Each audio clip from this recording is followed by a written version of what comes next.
It's the Real News Network. I'm Sharmini Perez coming to you from Baltimore. After decades of sustained attacks on social programs and consistently high unemployment rates, it is no surprise that mortality rates in the country has increased. A research team from Columbia University's Mailman School of Public Health in New York has estimated that 875,000 deaths in the United States in year 2000 could be attributed to clusters of social factors bound up with poverty and income inequality. According to U.S. government statistics, some 2.45 million Americans died in year 2000. Thus, the researchers' estimate means that social deprivation was responsible for some 36% of the total deaths that year, a staggering total. Now joining us to discuss all of this from New York City is Michael Hudson. Michael is a distinguished research professor of economics at the University of Missouri, Kansas City. His latest book is Killing the Host: How Financial Parasites and Debt Bondage Destroy the Global Economy. Michael, good to have you with us. Good to be back here. So, Michael, what do you make of these recent research and what it's telling us about the death total in this country? What it tells is almost identical to what has already been narrated for Russia and Greece. And what's responsible for the increasing death rates is actually neoliberal economic policy, neoliberal trade policy, and the polarization and impoverishment of a large part of society.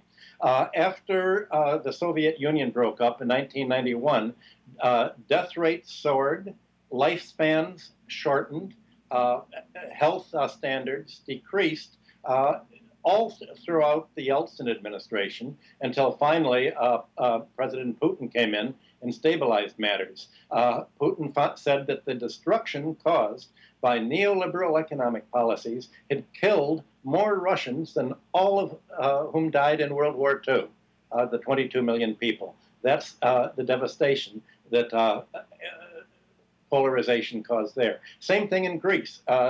In the last 5 years, Greek lifespans are shortened. They're getting sicker. They're dying faster. They're not healthy. Almost all of the British economists of the late 18th century said, when you have poverty, when you have a transfer of wealth to the rich, you're going to have shorter lifespans, and you're also going to have an emigration. The countries that have a hard money policy, a creditor policy, people are going to emigrate. Now, at that time, that was why England was gaining immigrants. It was gaining skilled labor. It was gaining people to work in its industry because other countries were still in the post-feudal system and were driving them out. Russia had a huge emigration of skilled labor, largely to Germany and to the United States, especially of information technology. Greece has a heavy outflow of labor. The Baltic States have had almost a 10% decline in their population in the last decade as a result of their neoliberal policies. Also, health problems are rising. Now, the question is, in America, now that you're having, as a result of this polarization, shorter lifespans, worse health, worse diets, where are the Americans going to emigrate? Nobody can figure that one out yet. Seems nowhere for them to go because they don't speak a foreign language. The Russians, the Greeks, most Europeans all somehow have to learn English in school. They're able to get by in other countries. They're not sure where on earth can the Americans come from? Well, nobody can really figure this out. And the amazing thing, what's going to make this worse, is the Trans-Pacific Trade Agreement and the counterpart with the Atlantic states. And in today's news, there's news that President Obama plans to make a big push for the Pacific Trade Agreement, essentially the giveaway to corporations, preventing governments from environmental protection, preventing them from imposing health standards, preventing them from having cigarette warnings or warning about bad food.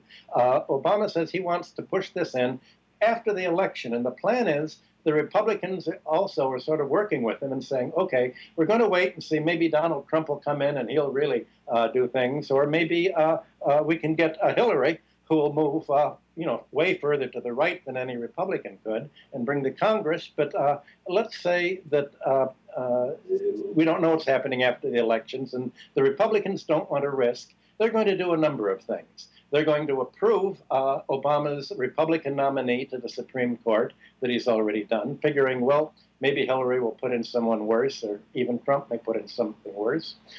They may go along at this point with the ratifying the trade agreement that's going to vastly increase unemployment here, especially in industrial labor, turning much of the American industrial urban complex into a rust belt. And they're also talking about an October surprise or an early November surprise. It's the last chance that Obama has really to start a war with Russia. And there's Stephen Cohen and a number of other sites have warned that there's going to be a danger when they put in the atomic weapons in Romania. President Putin has said, this is a red line. We're not going to warn. We don't have an army. We can only use atomic weapons. And so there, you have danger coming not only from domestic decline in population, you have a real chance of war. And Obama has, stepped things up. Hillary has, I think, almost announced that she's going to appoint Victoria Nuland as Secretary of State.